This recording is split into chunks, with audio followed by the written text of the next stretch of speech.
ভাই পোজিং দেখ না মোটার। আরে পোজিং পরে দেখবি, আগে পেট দেখ না মালটার।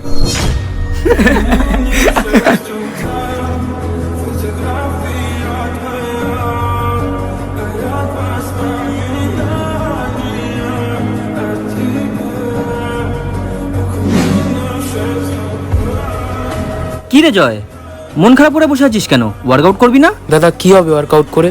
সবাই তো আমার উপর হাসে। কারা হাসছে? ভাই এখানে বসে থাকলে কি ওদের হাসি বন্ধ হয়ে যাবে? যদি ওদের হাসি তোকে বন্ধ করতে হয় না, তাহলে তুই এমন কিছু করে দেখা যেটা ওরা কোনোদিনও ভাবতেও পারবে না। তাহলে এখন ওঠ আর কষ্ট কর, চল।